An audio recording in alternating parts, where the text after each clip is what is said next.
Hi folks, welcome back. Time to do the Q&A session. I gave it the week and I've had a few questions, including some interesting ones from Chad. Still encourage you to check out his beer reviews. He's been on hiatus, but this is a good time to catch up if you're not familiar with him. So let's dive right into it. First question is from X-Power User. What American craft brews do you get in your area? The short answer is not really that many. I have a certain beer store I go to so I can get Rogue beers. We just recently got at the main beer store, the one that's like a chain across the province, Samuel Adams Boston Lager. Beyond that, not really that much. At that other beer store where I can get Rogue, I can get some beers from North Coast Brewing. So far, all I've seen is the number 38 Stout and Old Rasputin. I don't get like this. I think there's a special release of Old Rasputin. I just get the premier little bottle of it.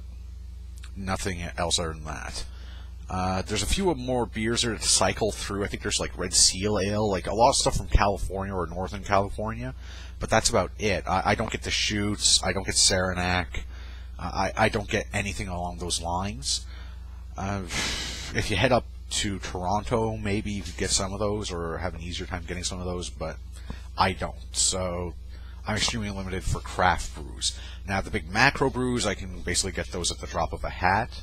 That's also why, not really part of your question, but that's why a lot of people in Canada are surprised about the death to the craft beer market in the States, because whenever they think American beer, I usually get past like a Bud Light or something along those lines. So, hope that answered your question. Chad9976, what killed the dinosaurs? Me. How much wood would a woodchuck chuck if a woodchuck could chuck wood? He would fucking chuck it all away and go have a beer. Can you tell me how to get back on the highway? Sure, take the next exit. What would you do for a Klondike bar? Not a goddamn thing. I hate the chocolate in those. I prefer the imitation to the Klondike bars because they usually have much better chocolate coating than those things do. Ugh. Let's see. Ask That Guy with the Glasses, episode 30. Oh, that's just... Yeah, I don't even want to know what episode 31 is, Chad. Maybe some other day. Dennis LD has a question. He recalls me mentioning a certain beer store to which you've got access since you're in Halifax. I always thought that the NSLC is the sole distributor of alcohol in the province. What's the actual deal then? The deal is about 5 or 6 years ago, maybe a little longer. A few other stores started asking for beer licenses because, frankly, it wasn't fair that the NSLC had a monopoly. Now, the NSLC was created by the government in order to bring beer to the province because they claimed without it we would actually not have as wide a variety of selections. Fortunately, I think that at the time they were correct. In recent years, it's one of those experiments that should have gone away, or at the very least they should have opened it up some more. Well, they finally started opening. So the beer store, and I'll put a link in the video, is Premier Wine and Spirits. They started out obviously selling wine and spirits. So they applied for a liquor license for beer. They got it. Now, my understanding is, and I was just talking to a salesperson, so I don't know if this is completely accurate. I tried to do some research and didn't find anything.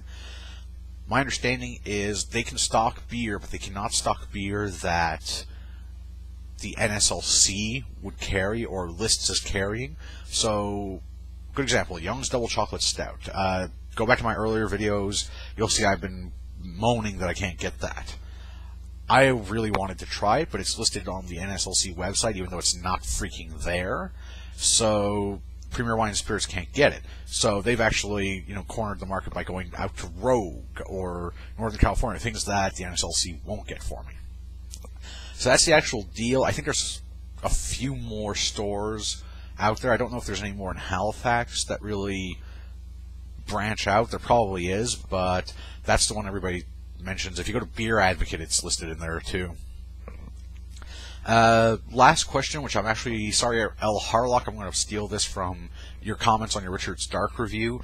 JJ Rudy 41 was asking about the Rickards because he'd never heard of it. There's been some discussion, or if you check Beer Advocate, there has been anyway, big breweries buying out smaller breweries so they can enter the craft beer market, or starting an entire company and then marketing it as craft beer when it's actually from them. A good example, I think, is Blue Moon. I think that's owned by like Anheuser-Busch, something like that.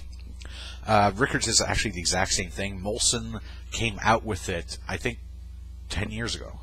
So they came out with this Rickards line, and it just took, I think, this province by storm, or at least it took my neck of the woods by storm at the time. I remember Corona was what really got me into drinking, I think. Hard to remember my first beer.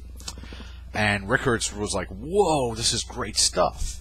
It forced Keith, I think, to actually try and start competing and releasing different brands. But that's essentially all it is. It's just Molson's take on a craft brew. And it's actually not bad. Still have had way better, but it's not bad for the product. Alright, that seems to have been all the questions. So, cheers, folks.